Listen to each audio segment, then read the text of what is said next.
Good morning and welcome back to Fox and Friends. A few quick headlines to bring you right now. Breaking overnight, the U.S. under attack, possibly yet again by Iran in international waters. 2 rockets nearly taking out the USS Mason in the Red Sea. The Navy saying that both missiles were fired from rebel-held areas in Yemen, but missed their intended targets. Those rebel groups are backed by Iran and deny carrying out a missile attack.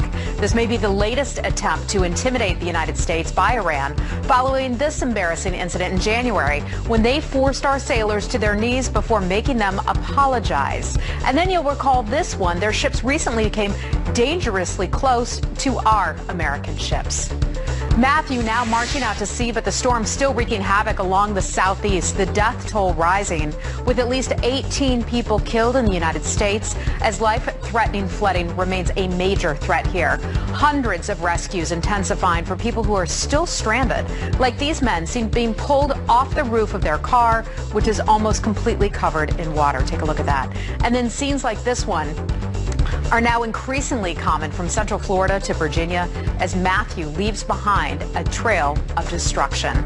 Those are your headlines. I'll see you back here shortly. Ainsley, thank you, Heather. Donald Trump begins last night's debate with an apology, trying to set the record straight when it comes to his treatment of women. So for the record, you're saying you never did that? Things that, frankly, you hear these things are said, and I was embarrassed by it. But I have tremendous respect for women. Have you ever done those things? Women have respect for me. And I will tell you, no, I have not. But did Donald Trump do enough to win over the female vote? Here to weigh in on this is Fox News contributor Tammy Bruce. Hey, Tammy. Hey, good morning. What'd you think? Did he redeem himself? I think he did as much as he could, and I was impressed. In the first apology, he also said that this campaign was making him a better man. And as a feminist, somebody who's been a working feminist for decades now, that's what we ask of men. We know we're all imperfect. Every day we're each working to become better people. The fact that he noted that is important. I also think, though, that women's issues are everyone's issues, right? Certainly there are certain dynamic issues that we're concerned about, like health care, et cetera, and education. Men are concerned about those things as well, but we're also concerned about national security and the economy. Are we going to be able to protect our family? Will our children be able to have a better life than we have? Those become the issues. So when he pivoted out and stuck with the issues, that mattered. It reminded women what was at stake as well. Yeah, he started with the issues, then apologized, then the debate seemed to move on, which I thought was telling, because they didn't ever go back to the hot mic issue. Yeah, look, that first 5 minutes was tense because they were both feeling each other out. They were seeing where they were willing to go. And Mr. Trump's gambit of bringing in Bill Clinton's alleged victims also sent a message that we'll go there if we have to. But interestingly, Hillary Clinton and her team, I think, decided, well, and this is a mistake, we're ahead, let's not do any damage, we're going to not really engage here and just kind of skate through. They've underestimated Mr. Trump from the beginning, and I think that was an underestimation. Now, he won't get a majority of women, but I think that he's always actually been doing better than people expected, specifically because of what the issues are. You know what I noticed, too, symbolically speaking, she walked out on stage, you could cut the coldness with a knife between those two. They did not shake hands. Yes. Because she almost was representing the woman voter there by saying, I don't approve of what you said about women. And then at the end of the debate, they shook hands. Like, all right, I'm going to put this all behind us. Well, I think that was important because ultimately it didn't work. He survived. This is the thing about debates. It's interesting. Even less than the details of what's said, people wanted to see, with this really Armageddon that happened in the last 48 hours, would he not only still be standing, he was, but he also prevailed. And that's a signal about leadership. And that's also where she failed, is that they threw everything on the kitchen sink at him. There will likely be more. But Americans at this point, I would have to say, don't care, because what's at stake, I think, is even more serious. If that were the last debate, if we were going to the polls today, who would win? I think ultimately when people walk in and they realize what we've got, more terrorist attacks, the immigration issue, the economy, people will check for Mr. Trump. The independents went overwhelmingly for him last night, and that's what we're looking at. We've got both parties are set, I think. It's all baked in. The independents have responded very strongly to him, and there's a reason for that. There are existential issues we're all dealing with here. Tammy, thank you so much. Thank you. The target audience last night, undecided voters. Raise your hands if you walked in here leaning towards Hillary Clinton. Raise your hands. Okay, there's 8 or 9 of you. Raise your hands if you walked in here leaning towards Donald Trump. Once again, 8 or 9 of you. But one candidate really swayed them. Results of our focus group done minutes after the debate with Frank Luntz. And that is next. And the video is terrifying. A boat filled with people goes under. Ah! Get some more vests over there, guys. All right, come on. There are women and children in that water. They were forced to tread water. The rescue caught on camera.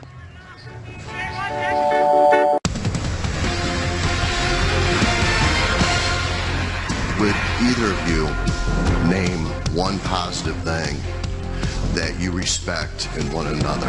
I respect his children. His children are incredibly able and devoted, and I think that says a lot about Donald. She doesn't quit.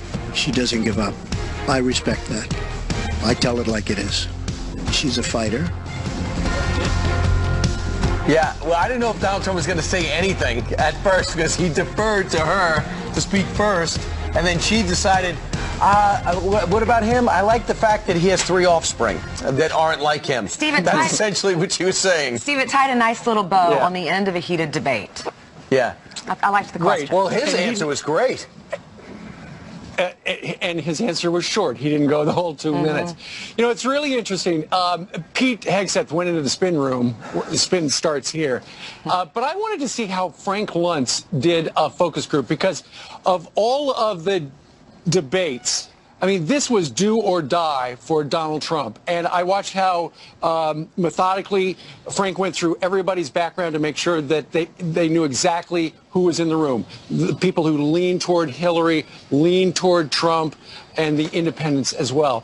And, so I watched them watch the entire debate where he said she should be in jail, talked about her husband being essentially a sexual predator, and about the email.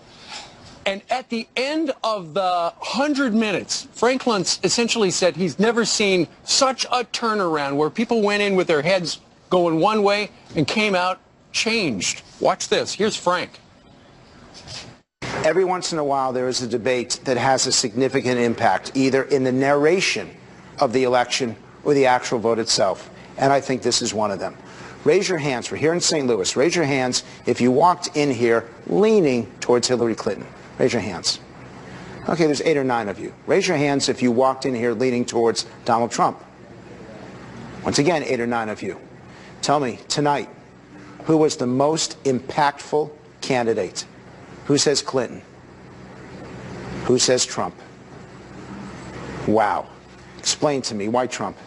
I mean, there's emails, which is national security, and then there's somebody's potty mouth. And I'm more concerned about the issues about our security than I am about what somebody says that's inappropriate. Yeah, the integrity, how we can deliver a message, telling the people what they really want to hear and not just BS. He's into the issues, and he's telling us what we really need to know, I think. I think he's a businessman, and people do not understand a lot of times that you need businesses incentives to come to this country, so I've never gotten a job from a poor person in my life. I still feel he skirted the issues. He is still not answering questions directly, but I did feel he was more civil in some ways. His tone was less, was more polite in a sense. I'm a teacher, and he sounded like a kid who had remembered 3 things from class and was trying to make his way through the discussion by bringing everything back there. I want someone who's well prepared and has done the reading, because then they can contribute to the discussion. So what would you grade him as a teacher? As a teacher? Well, I mean, presentation, he's a showman, so maybe he gets 10% of the grade there, but I'd probably give him about a C. God, you're a tough grader. I am. Thank God I didn't have you. Did America win tonight or lose tonight based on what you saw? Who thought America won? Raise your hands. So most of you. Second row, why'd you think America won tonight? Well, I think we finally got closest to hearing what Trump actually believes on some issues. The moderators, I thought, did a good job of pressing him and getting some actual information out of him. I agree. We found out more how he wants to attack about taxes, education, and energy and everything we need to know about the country.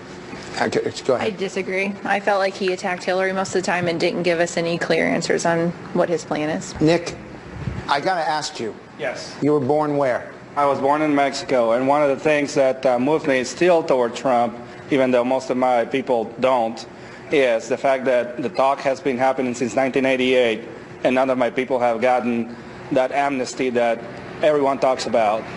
So what is it about the Latino population that almost 80% are supporting Hillary Clinton? Well, it's just the talk. Again, you know, she's promising the same thing that everyone has promised, and nothing happens. You know, Trump talks about a wall and stuff like that, but, you know, Congress is ultimately the one that has the word to say. So let me ask you as a way to close this. Are there anyone here who at this point will not vote for president, that you don't like either candidate?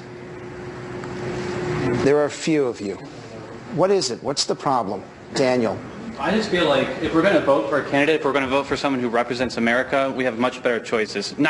Trump is not a conservative. I'm conservative. I want a conservative president. I want conservative policies. He gets elected, we're not getting a conservative for a while. Michael, you're still none of the above. Tell me why. You know, it's funny. I'm kind of a bleeding heart conservative, and I'm not really sure if I found what I'm looking for yet. This debate was, to me, fascinating because Donald Trump started off so strong, just as he did in the first debate. But he didn't weaken. And there were moments in here where they all thought that he was really outperforming Hillary Clinton. Did it change any minds? Raise your hands if you're walking out of here a Trump voter. Yes, it did. Back to you. And you really couldn't see how many hands there were, but a majority of the people said, after they had been evenly split, a majority said they were thinking about voting for Donald Trump, given that guy who was at the debate stage behind me last night, as opposed to the guy who was at the debate 2 weeks earlier. Right, so we've been breaking this down, and we will for the next 90 minutes. We understand we're probably going to be having Kellyanne Conway on, as well as Vice President Mike Pence. But here's the question. When we actually get the polls, this is going to be the most impactful poll ever, from the Friday tape revelation to the Sunday debate conclusion. When we get a poll on Thursday, we don't have any idea what it's going to say because we can't gauge the impact yet. Correct, Steve? Well, from the focus group, watching them for 100 minutes, what it seemed like, everybody going in, you know, didn't know what to think about how Donald Trump was going to explain remorsefully what happened on that bus with Billy Bush. But after they heard what he said, okay, move on. I think the one word he said, when he said it's embarrassing, I think that's when it might have turned a little bit. I think women may, you know, because you kind of feel sorry for someone that's embarrassed, and you're glad to see them being remorseful, especially after those comments. Right. Meanwhile, 20 minutes now before the top of the hour. Coming up straight ahead, Vice Presidential nominee Mike Pence joins us live.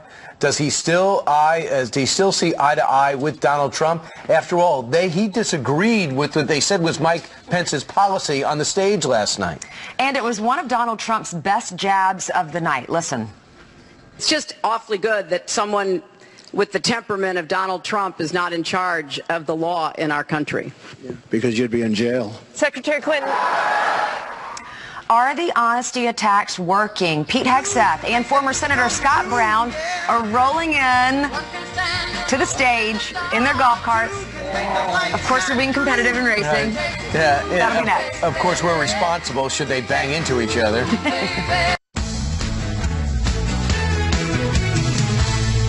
Good morning and welcome back to Fox and Friends. A few quick headlines to bring you right now. New video showing the frantic moments after a private boat overturns in San Francisco Bay during Fleet Week. Watch this.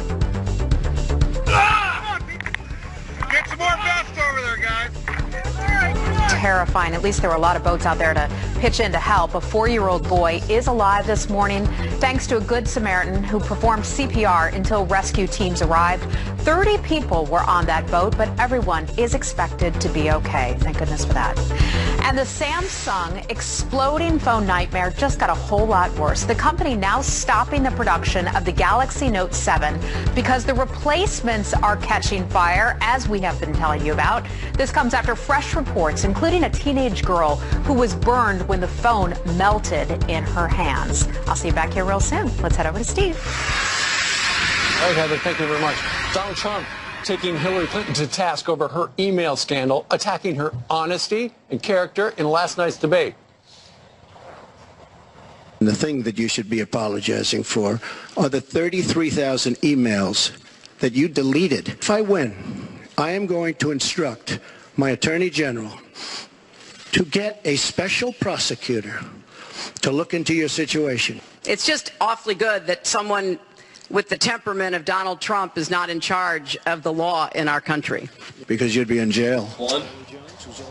You'd be in jail. Here to react, Fox News contributor Pete Hegseth, who was in Spin Alley last night, and former Massachusetts Senator Scott Brown, who was at a local dining hall, I believe. Yep. And Scott, when he said that, where I was in a hotel lobby watching, there was a cheer. It was like, whoa, where'd that come from? No, it was the line of, obviously, I think the election, the debate process, and it just goes to show that there is two sets of laws, one for the Clintons and one for everybody else. And Pete will tell you this, people in the military have done much, much less. They've lost their stripes, they've lost their jobs, they've been kicked out. There are people in jail for what she's done, and it was a home run, and I thought he won the debate. Mm-hmm. It was a home run. We just had a couple of ROTC cadets run by singing cadence. If any of those cadets did what she did, they would be in jail. He goes to these rallies. He hears the American people say, lock her up, lock her up, lock her up. This is a moment where she said, I'm going to speak what people are feeling. The Clinton double standard is done, and if I'm president, I'm going to uphold the law so it applies to everybody,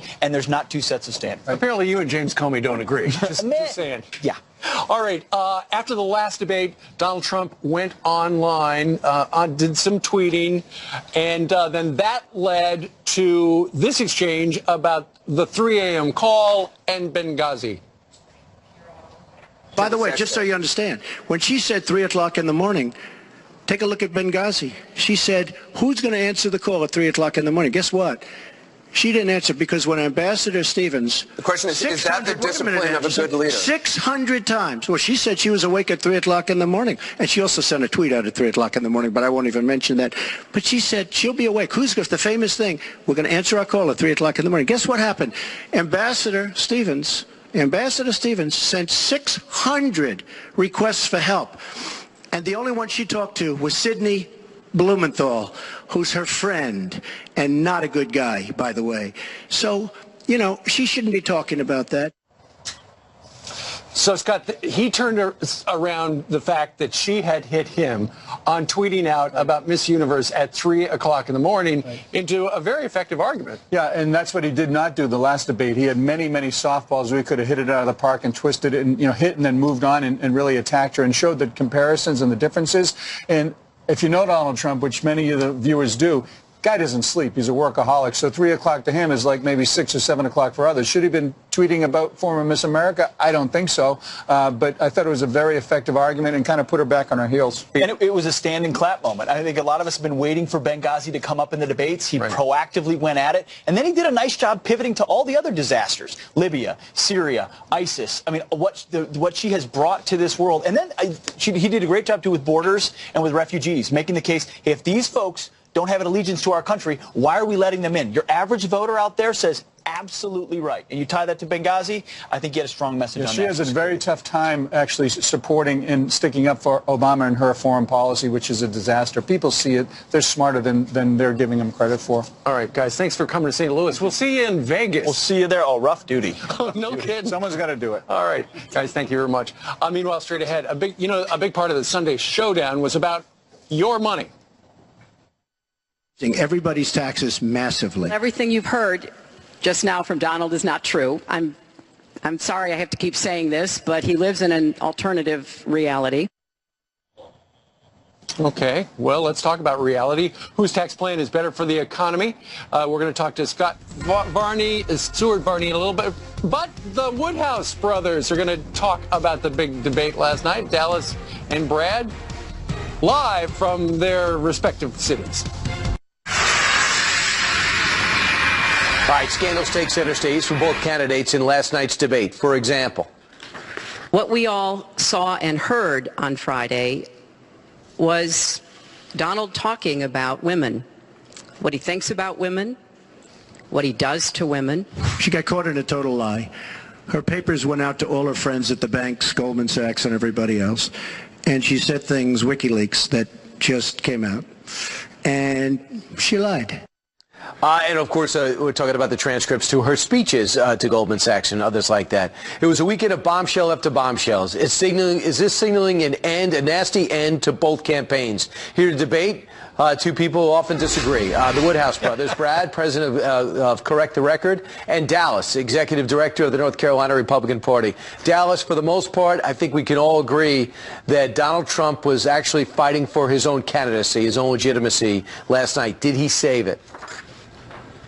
I think he did. I think he passed the test of answering for some salty language and boorish behavior caught on videotape in a private moment. And I think he did something that was very important last night. He shifted the topics of the debate to the major issues of our time, the ones that really affect people: national security, the economy. That was a public service to the people of America and to Miss Clinton. And to Miss Clinton, who deserves to have the major issues of our time debated. And one of those major issues is her and her fit for office after doing what she did to her emails. Brad.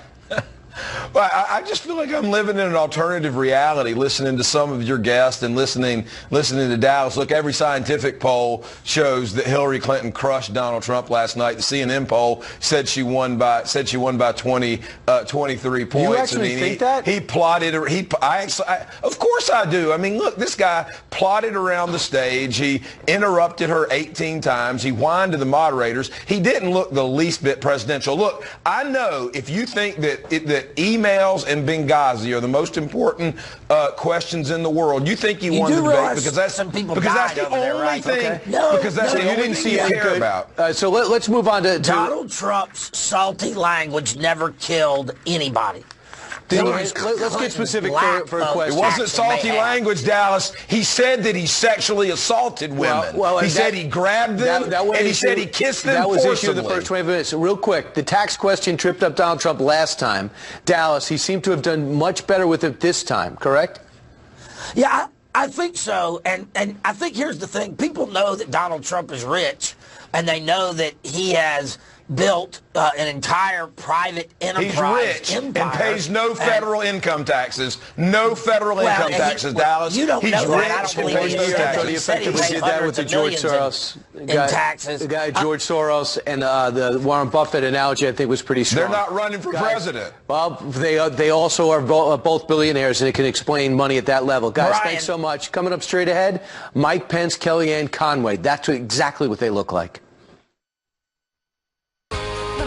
Georgia line for you. That is a live shot out of St. Louis, Missouri, where the debate was last night, and that is where Steve Ducey is live on that stage right there. That's right. We're a long way from the Florida-Georgia line. We're closer to the Missouri-Illinois line. Good point. We're It's just on a the great banks of song. the Mississippi. We're right here live at Wash U, where last night you saw it. It was a town hall, although it seemed the moderators asked more questions. One of the folks handling our coverage was Brett Baer, who's here on campus with us today. Brett, good morning to you. Good morning. Brett, did he do? Go ahead, Steve. I was just going to say, Brett, Donald Trump had two things to do. One, he had to address the Billy Bush bus hot mic incident, and two, he had to prosecute the case against Hillary Clinton.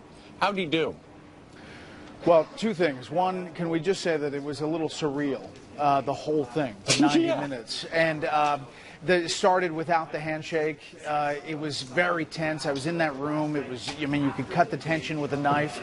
And when the first question came out, you knew it was going to have to deal with that audio tape, and the fact that it turned quickly to Bill Clinton and the accusers of sexual assault and rape that Donald Trump met with just beforehand. It was surreal. Here's what happened. Donald Trump landed some rhetorical punches. He had some funny moments. He showed that he could be, you know, very knowledgeable, or at least somewhat knowledgeable on some topics that he presented throughout the 90 minutes. And for his supporters, I think he stopped the bleeding of what was a really tough 48 hours. Now, did he cross the bar? Did he change the dynamic in this race? We'll have to see. There's still a conference call at 11 o'clock today with House GOP members, and there are still people who are calling for him to get aside. But I don't think that those calls are going to happen because he is going to feel emboldened after this performance. You know, I'm looking at this. What a lot of people are saying is a perfect scenario for many Republicans, and obviously the 26 that decide they can't support Donald Trump anymore, would for him to do terrible and make it so obvious that they had to get another candidate, that they'd get somebody new in there. Instead, the Weekly Standard writes, Trump does just well enough to doom Republicans on November 8th. As you talk to other Republicans, do they sense that they wanted Donald Trump out at this point, or are they hoping for him to do this well? Well, that's a great question, Brian. I think there is a definite split in the Republican Party, as there was at the beginning of his candidacy. You know, whether to have him succeed or whether to have him fail spectacularly. I think that for the 30 people who have already walked away from him, they were hoping that he imploded. It didn't happen. So this candidacy goes on, and for his supporters, they feel emboldened that the anti-establishment, anti-elitist message is one that is resonating throughout the country.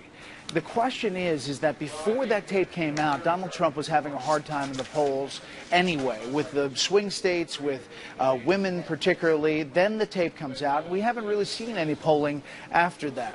I'm not sure that this moves the needle tremendously, but it clearly changes the crisis dynamic that he was dealing with coming into the debate. Brett, this is the cover of the Post this morning. It says, jail to the chief instead of hail to the chief. There was a lot of mudslinging last night. It was a very tense debate, and you're right, it started that way out of the gate because they didn't even shake hands. Listen to some of the mudslinging from last night, and then we'll talk about it. Teachers and parents are calling it the Trump effect. Bullying is up. Bernie Sanders, I was so surprised to see him sign on with the devil. Everything he just said is absolutely false. She has tremendous hate in her heart. When they go low, you go high. She's got bad judgment, and honestly, so bad that she should never be president of the United States. He never apologizes for anything to anyone. Honest Abe never lied. That's the good thing. That's the big difference between Abraham Lincoln and you. So that is a little about the bizarre nature of what happened last night. Yeah, that jail comment and the Abe Lincoln comment, those were off the cuff. He didn't know she was going to talk about Abe Lincoln. So when he came back with that remark back, it was pretty clever. No, it was. And he had the moments that were like the funny quips, the ones that made the room kind of laugh. There were a couple of applause moments. She had a couple. And that's the other thing, is the live audience for the debate, for all the admonishment from moderators from time to time, they still factor in. Yes. Occasionally weighing in with their applause or laughter or something else. Afterwards, I think Donald Trump supporters felt emboldened. Democrats felt it definitely wasn't a knockout punch, but they feel strong in their positioning. I think the real question today is where the rest of the Republican Party sorts out, and whether they sign on or whether they continue to push for him to step aside. That's not going to happen, clearly, but there will be an element of the Republican Party that's pushing for that. Sure. Brett, you mentioned the moderators. Online, there are a lot of people furious with them, say, you know, they crossed the line, they weren't moderators, they weren't fair and balanced, they interrupted and scolded Trump repeatedly, far more times than her. Here's 52 seconds of that, and then having moderated things yourself, we'd love to hear your point of view. Watch this. She campaigned where the Mr. Trump, I want to get to audience questions and online questions. So she's allowed to do that, but I'm not allowed to respond. You're going to get to respond right now. That sounds fair. Well, we turned over 35,000, so it was. What about the other 15,000? Please allow her to respond. She didn't talk while you talked. Hillary Clinton wants to allow. And why did it morph into that? No, answer the question. Why do you still believe? You I do. Me all the time. Why don't you Would interrupt you please? her? Going to be able to. You're going to have plans. What does that mean? Well, I'll tell you what it means. Well, I just want There's been lots of fact checking on that. I'd like to move on to an online question. She just went about 25 seconds over her time. Could I just respond to this, please? I'd like to know, Anderson, why aren't you bringing up the emails? I'd like to know. Why aren't you getting brought up to the bottom? emails. No, it hasn't. Ken Karpowitz has a question. It's nice to 1-on-3. 1-on-3. Brett, we had John Roberts on a little while ago, and he said he felt after having seen a million of these, he felt that Martha Raddatz was argumentative. What do you think? Well, let me put a caveat on here that Anderson Cooper and Martha Raddatz are friends of mine. I respect their work, what they do, but clearly the Trump campaign felt like they were on the other side of the debate moderating. The interruptions happened more times on his side than her side. The questions, however, you know, Hillary Clinton had to deal with and was on her heels on the email question from Martha Raddatz, and then Mr. Trump said, "Why don't you bring up the email question?" It had been brought up. I think there's a legitimate argument to make that, and he clearly makes it, about the moderating in these debates. He wanted to mention that going in, and you know, the balance between the two, I think that's the big question. I can tell you one thing. Chris Wallace is going to kill it in Las Vegas. Absolutely. So, I think we can all be proud about that. Yeah, I actually thought they did a pretty good job. I thought they made it substantive, and it's hardworking, I guess, with somebody else, too, from another network. Brett, thanks so much. I know you got to run. All right, we'll see you. All right. Yeah, that's going to be just Chris Wallace gets to work by himself in Las Vegas, right? We're all going to be watching. We'll all be there talking about it, too. Right. All right, so we say goodbye to Brett. We're going to bring in Judge Jeanine Pirro, who's out there in St. Louis with you, Steve. That's right. I'm not working alone, unlike Chris Wallace in Vegas. Judge Ainsley, a moment ago, held up the newspaper, the cover of the New York Post today, and it says, "Jail to the chief," and that headline came from this soundbite. Watch. The thing that you should be apologizing for are the 33,000 emails that you deleted. If I win, I am going to instruct my Attorney General to get a special prosecutor to look into your situation. It's just awfully good that someone with the temperament of Donald Trump is not in charge of the law in our country. Because you'd be in jail. Whoa. Judge? Well, there's no question that Donald Trump is speaking to an issue that Americans are frustrated about.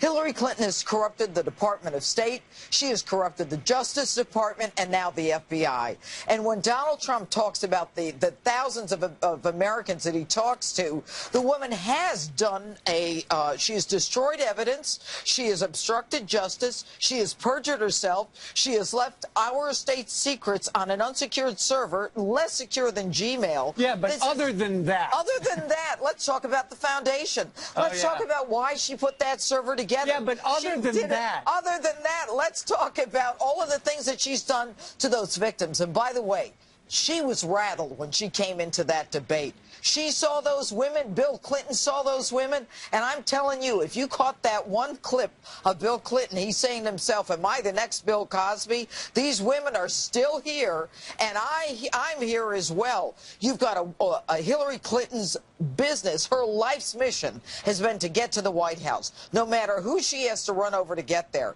And you know what? Donald Trump is right. We need to get someone who will objectively look at this case. The statute of limitations has not run.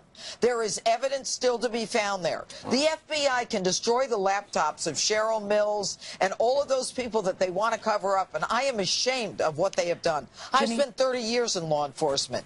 And what I want to do is just make sure that justice is done and that she doesn't have a better system than regular people. Judge, wanted to ask you, what did you think about his response to the hot mic as a woman?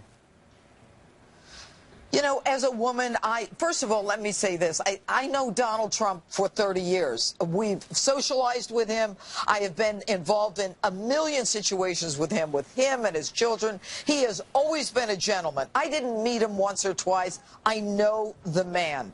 And I can speak as a woman who has fought for battered women. I have crusaded for women my whole career, for a level playing field for women who are victims of crime. And I can tell you unequivocally that whatever that locker room talk was, whatever that frat house language was, honestly, most Americans get it. Women talk about things and men talk about things. And you know what? It's a shame that it's out there. And if there's more to come, I wouldn't be surprised. But I got to say one thing. Soon we're going to stop walking. To those politically... What? Soon we're going to all stop texting and talking to each other because it all could come back to bite us. Let's just stop communicating entirely. By the way, Thank you, Judge. To those politically correct Republicans, Real quick. shame on them. There you go. All right. Judge, thanks for joining us. See you back in New York. All right.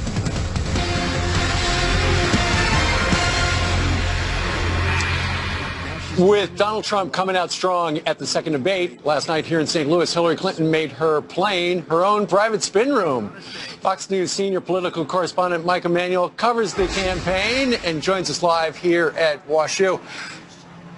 Her surrogates and Hillary Clinton could not leave that building fast enough last night. Well, it was striking to me, Steve, that after 90 minutes, no commercials of nonstop talking, that Hillary Clinton, when she got on her plane, came to the back of the plane to talk to the embedded reporters. We had one of our colleagues on the plane, and she wanted to basically tell them that even though Donald Trump went tough after her last night, that essentially it was what she expected, that she thought things went great. She was very confident about how it all went.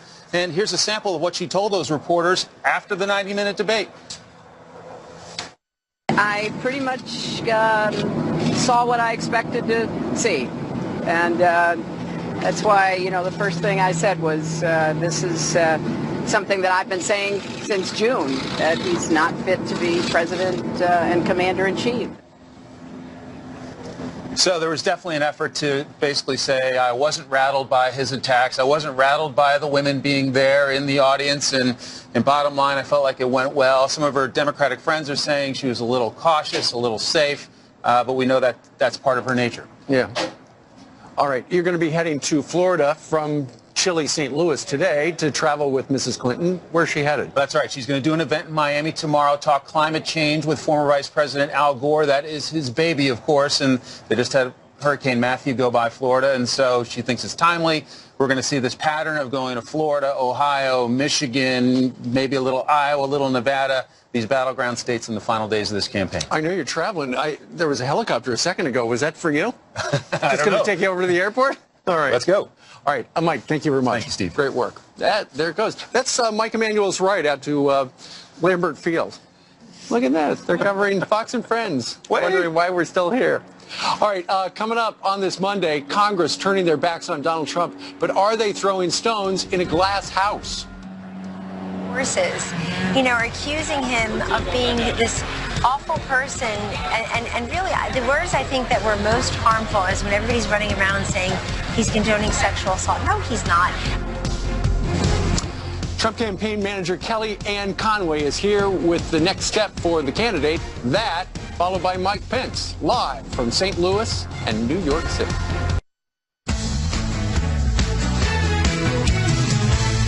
Good morning. It's now 24 minutes after the hour. Some quick headlines to bring you. Breaking overnight. The U.S. under attack, possibly yet again by Iran in international waters. 2 missiles nearly taking out the USS Mason in the Red Sea. The Navy saying both missiles were fired from rebel-held areas in Yemen, but missed their intended targets. Those rebel groups are backed by Iran and deny carrying out a missile attack. It may be the latest form of attempted intimidation by Iran following this embarrassing incident when they forced our sailors to their knees before making them apologize. And then you will recall this recently from August. Their ships, Iranian ships, coming dangerously close to our American ships. A massive international terror plot targeting busy airports packed with travelers now stopped overnight. After a 3-day manhunt in Germany, authorities there arresting this Syrian refugee they say is behind that deadly plot. Police raided his apartment where they found an arsenal of explosives and links to ISIS.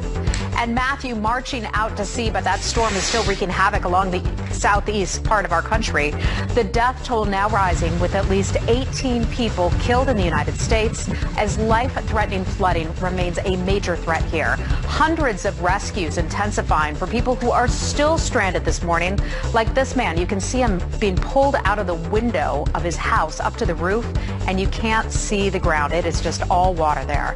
Scenes like this are now common from Central Florida through Virginia as Matthew leaves behind a trail of destruction. And those are your headlines. Ainsley, over to you. Thanks so much, Heather. Well, Steve is out there in St. Louis, and there was a big debate last night, as you're well aware of, and I understand Kellyanne Conway is out there with you, Steve. Actually, I believe she is in New Trump York Tower. City at Trump You Tower. flew back. Good You're already morning, back, Kellyanne. Thanks for joining us. They have a jet. I They have a great teleported. big jet.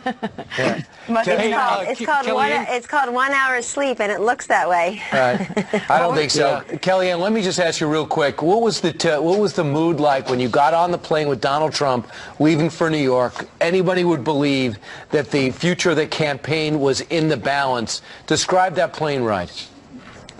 So I will tell you how it was right after you got off the stage, because I took a different plane home. Those of us who stayed in the spin room took a different plane back. But Donald Trump was ebullient.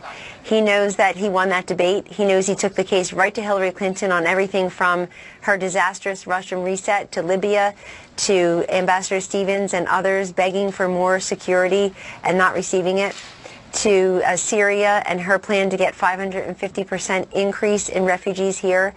He took her to task on her emails, and she said she was sorry, but really she's just sorry for getting caught. Took her to task on this private versus public position that you have to have, as recently revealed over the weekend, Brian, and yet she really couldn't answer those questions. I took her to task on Obamacare, something that his running mate, Governor Pence, mentioned masterfully on Tuesday night in his debate against Senator Kaine, which he also won. And she said, no, my husband clarified it. He doesn't think it's the craziest thing ever. Yes, he does, and he's right.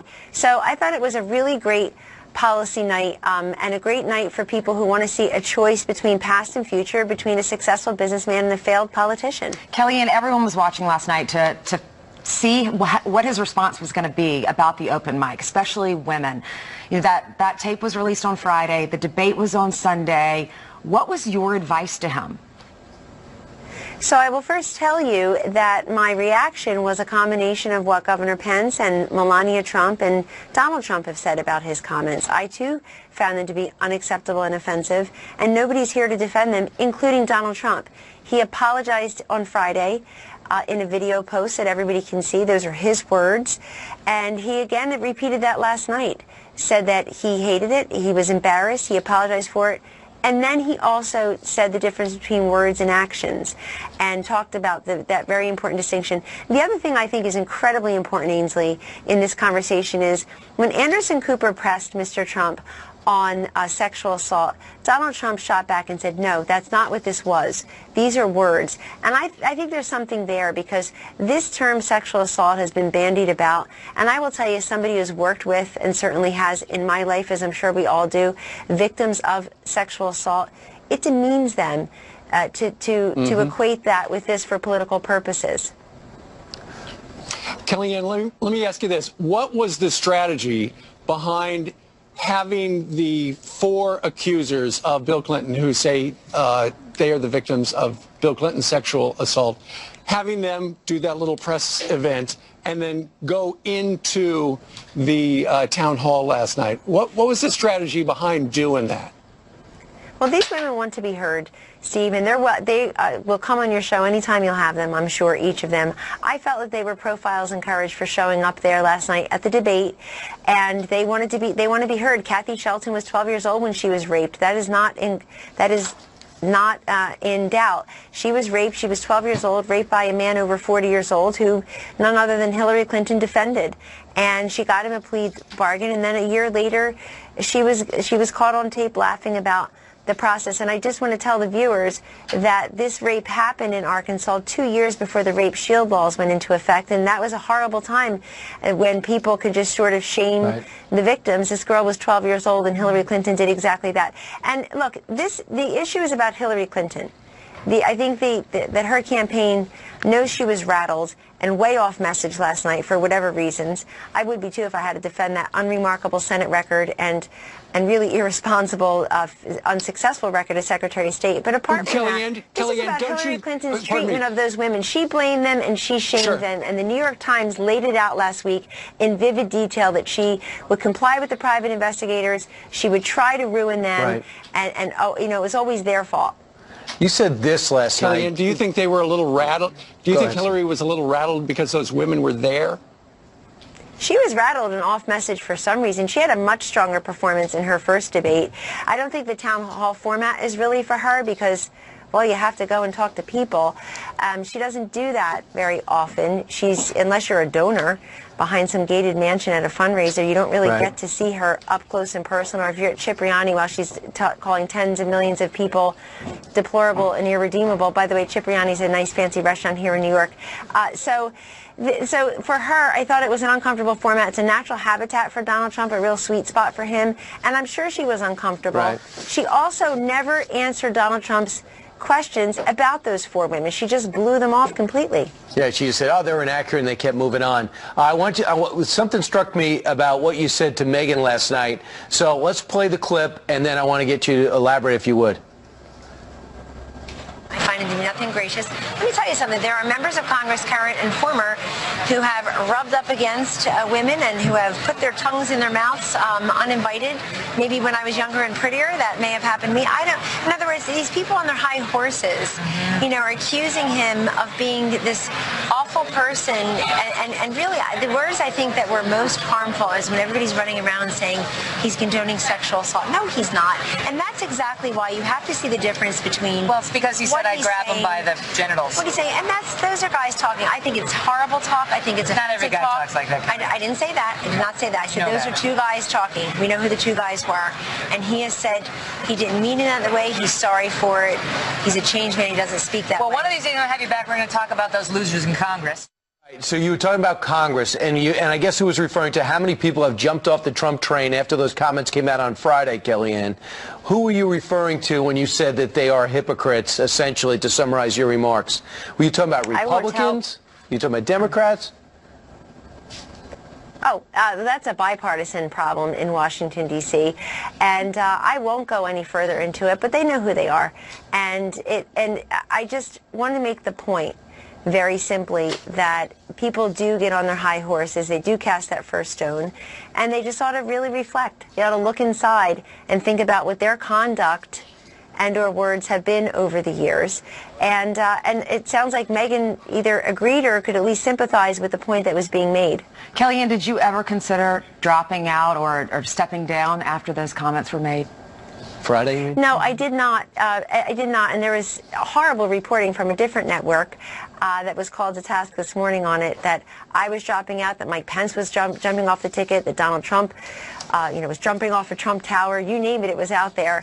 And I think if people just want crazy twists and turns and scintillating content for this campaign, they should just watch the contest between Hillary Clinton and Donald Trump. They don't need to make stuff up. I will tell you that privately I had a conversation with Mr. Trump about his comments, and I will repeat, I am a combination of Mike Pence, Melania Trump, and Donald Trump on the way I feel about these comments, and also the way I feel about the contrition and the apology that Donald Trump has expressed privately and publicly. He did say to Ben Carson there could be more tapes to come. I would know nothing about that. Thanks so much, Kellyanne. But our next guest, I think you know pretty well. Do you want to say hello to the vice presidential nominee, Mike Pence? Drum roll, please, for the next vice president of the United States, Mike Pence. All right, Governor, we want you and Kellyanne to say hello because I don't want you to have to FaceTime on your iPhones later. We thought it would be better on national television. Good morning, Kellyanne. Good morning. Kellyanne, thanks so much for joining us. Thanks, Kellyanne. Hey, Governor, if I could start with the headlines in the Daily Mail and your local newspaper in Indianapolis. It said Mike Pence is waiting for the outcome of the second presidential debate to decide if he'll dump Trump or not. Was that true? Because you were silent during the day through social media and other appearances that could have been done. Well, that was absolutely false, and I think it's just like what Kellyanne just said. There's, these rumors just furl around presidential campaigns. This is my first time I've ever been at this level, but it really is remarkable. I think the real story this morning is that Donald Trump stepped up and won a debate last night that seemed to be against all odds. He stepped up, he showed humility, he showed strength, he expressed genuine contrition for the words that he had used on the video that became public, and then he moved directly into the choice that the American people are facing, and it is such a dramatic choice. And I thought before the end of that 90 minutes, the American people could see the opportunity that we really have to change the direction of this country. In Donald Trump, you'll have a stronger America at home and abroad, a more prosperous America. You'll bring real change to Washington, D.C. You'll have a president who will uphold our Constitution in appointments to the Supreme Court. And in Hillary Clinton, you just heard more of the same failed policies that have weakened America's place in the world, stifled our economy, and continued to drive liberal policies in our judiciary. And I'm just proud of the job he did, proud of my running mate, and looking forward to being on the campaign trail today in North Carolina. Governor, when I was reading your tweets after that video was released, the open mic video, you said you were praying, you and your wife were praying for Donald Trump, and you were glad that he came out and apologized. So what was your advice to him from a Christian perspective? Because I know you're an evangelical. Well, thanks. I mean, obviously, I'll always keep my advice privately, but I encouraged him. As I said in my statement on Saturday, I encouraged him to express what I believe is his sincere personal remorse. And he did that Friday night, but I wanted to give him time to show his heart on Sunday night, and I thought he did that, expressing the fact that he was embarrassed, not proud of it. That kind of vulnerability and transparency, I think, is very moving to millions of Americans, and I know for a fact that Donald Trump, is deeply sorry. He's expressed his apology, but what I think people saw last night was someone who said, "Look, I'm not a perfect person. I've made mistakes. I'm not proud of these things. I've expressed an apology, but." This election is not about any one individual. It's really about the future of the country, and I couldn't have been more proud of the way that he focused last night on the choice the American people face, and really and truly, I'm proud of the job that he did and proud to stand shoulder to shoulder with him. Steve?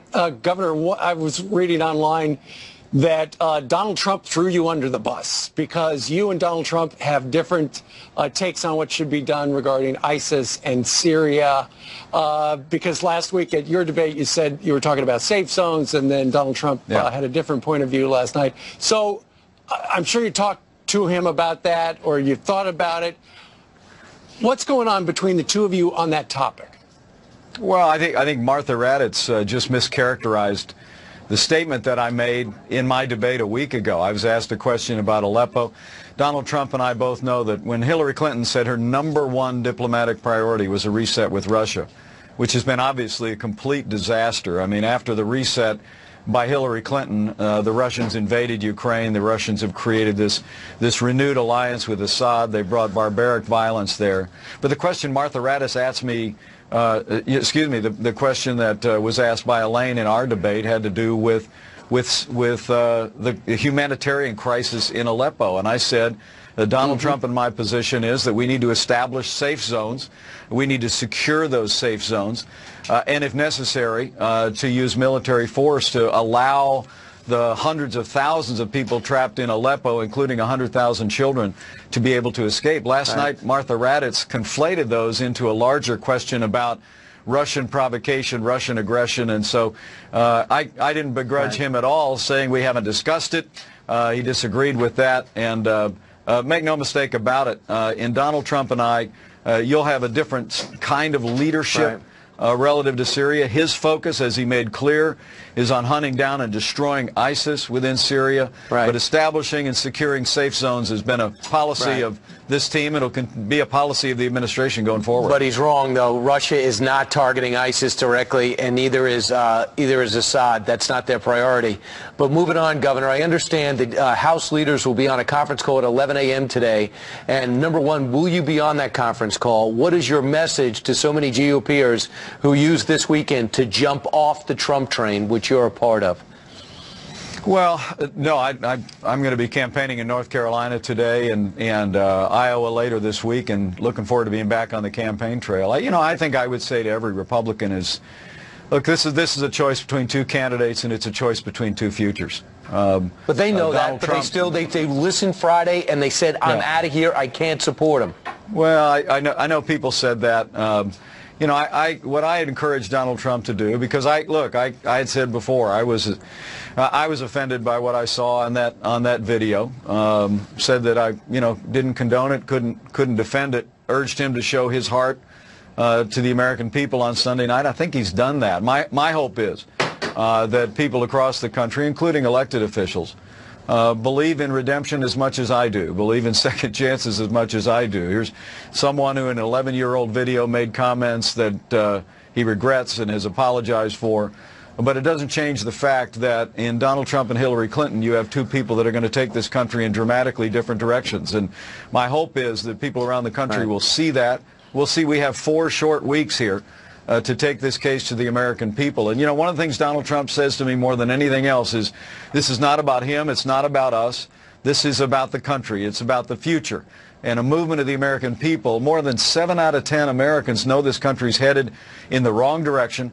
Donald Trump and I want to take us back in the direction of a stronger military, lower taxes, repeal Obamacare, end the war on coal, uphold our Constitution. But you're not going to. Are you going to pick up the phone directly? What we need is to have people to stand with us. Are you going to pick up the phone and call these leaders like Paul Ryan?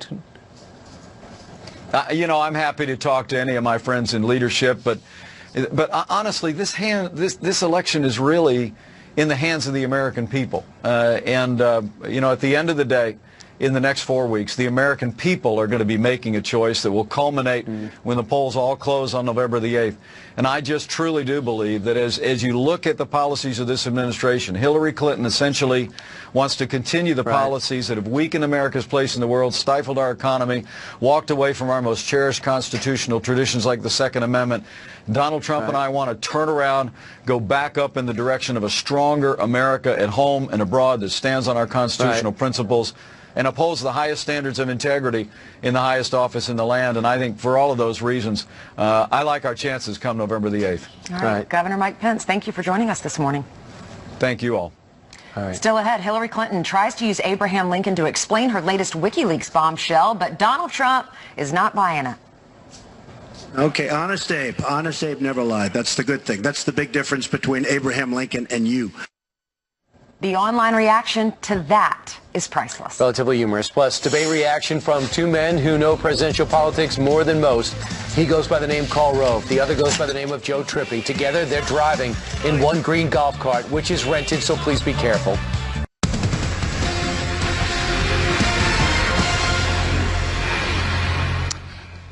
All right, let's talk what happened last night with 2 guys who know. You know him, Karl Rove, Joe Trippi. What'd you think? First of all, we're complaining about our entry. We golf carts. We tried to steal some of the Budweiser horses, but there were police officers guarding them. Listen to you. We got that from your country club, Karl Rove. I don't belong to a country club, nor am I allowed to play golf. The only club I belong to is Price Club. All right, let's get back on topic. Very clever the way you pivoted. What'd you think about Donald Trump last night? He lives to fight another day. Expectations helped him. Everybody expected after the Friday barrage that he might collapse, and expectations were too high for her. They thought, you know, some of her supporters thought she's going to be able to demolish him. He came out and handled himself well last evening. They both scored points, and he lives to fight another day. All right, Joe? Look, I think he stopped the bleeding with his supporters. I don't think you're going to see much of a stampede away from him that had started. I think he stopped that for the most part. Still may be some dribbles, but in the end, I didn't see him make a whole lot of progress to reaching forward, and that's now what he's got to do the rest of the way. See if he has discipline. He began that process last night. Both of them got to further their message. His message, much better than the first one, was, "I'm changed. I'm changed when it comes to Obamacare. I'm changed when it comes to foreign policy." And she got to further her message, which was, "I'm the person that you can trust with the temperament and the qualifications to do the job," and he's not. You know, I was reading online, a lot of Republicans heard Donald Trump say things directly to a Clinton that they've wanted to say directly to a Clinton for years. Right. And the key question is going to be is Republicans wanted to hear that. His core supporters wanted to hear that. The question is, are the undecideds who are up for grabs in this race and who will settle it? The people who will close the gap that exists between him and her and move him beyond her. Yeah.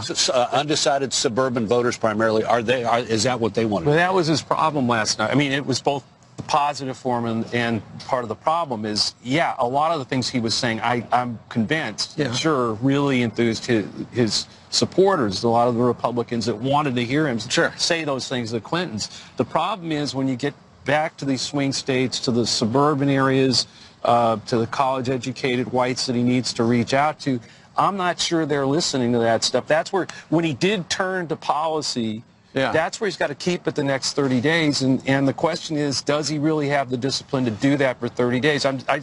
So last night, I agree with Carl. He did well enough to live and to fight another day. The question is, can he move the ball forward from here? What happened to Hillary? Look, I think she did what she needed to do. Which was what? Just play it safe? Sit on her lead? I don't know, playing it safe, but prevent defense. I mean, I think a lot of it was, look, as long as he's talking to his supporters, there aren't enough.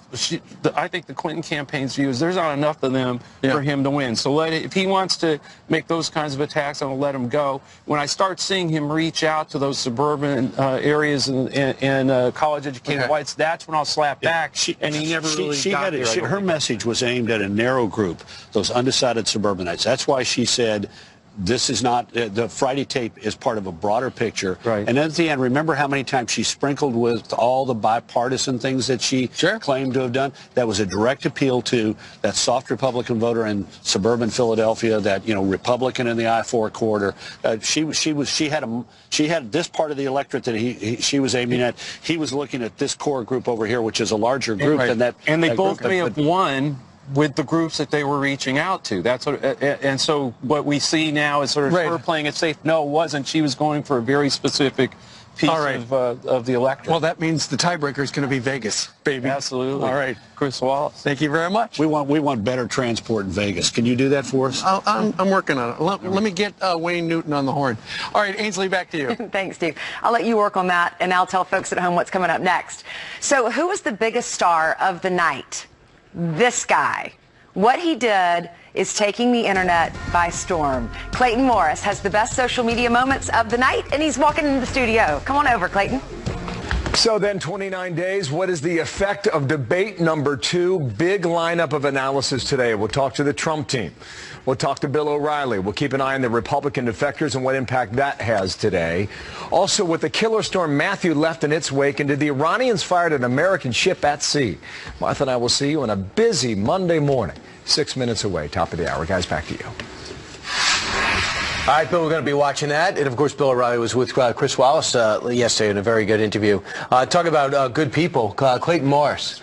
He's great. He's good? I think he's a good person. He's a good person? But he's always on social media. Right. Every time I talk to you, I don't even talk to my family. I just sit on social media, like I was doing last night during the debate, because that's where all the conversation was happening on Twitter. And according to Twitter last night, Donald Trump overwhelmingly won the debate last night on Twitter. But it was one moment that stood out to a lot of people, and Abe Lincoln was tweeting. He was not tweeting. He was trending last night. Right. It's amazing that Abe Lincoln was trending all because of this moment. Watch. Lincoln was trying to convince some people. He used some arguments. Convincing other people, he used other arguments. That was a great, I thought, a great display of presidential leadership. Now she's blaming the lie on the late, great Abraham Lincoln. That's one that I haven't. Okay, Honest Abe. Honest Abe never lied. That's the good thing. That's the big difference between Abraham Lincoln and you. So that was one of the most top trending moments last night, Abe Lincoln. And then, did you guys notice Ken Bone? This is the guy that I think stole the hearts of all Americans last night, because we were looking for that little beacon of hope last night. It was such a miserable debate, you know. And then he stands up. There he is, Ken Bone, wearing the nice little sweater. I think he's an adorable guy. He asked a great question on energy policy, and everyone got excited. So don't laugh. You're laughing here. People got so excited on Twitter. All these parody accounts popped up of Ken Bone. Here's a parody Twitter account. I'm not the hero you want. I'm the hero you need right now. Jeff tweeted this tonight. I lost hope in America's future, and then I met Ken Bone. And then people remaking the Obama Hope poster with a picture of Ken Bone. He just seemed like, and people were tweeting saying, you know what, he seems like the guy that's always bringing flowers home for his wife. Right. One said, bad to the Ken Bone. Bad to the Ken Bone. More Fox and Friends. You're not going to believe what we have waiting for you just around the corner.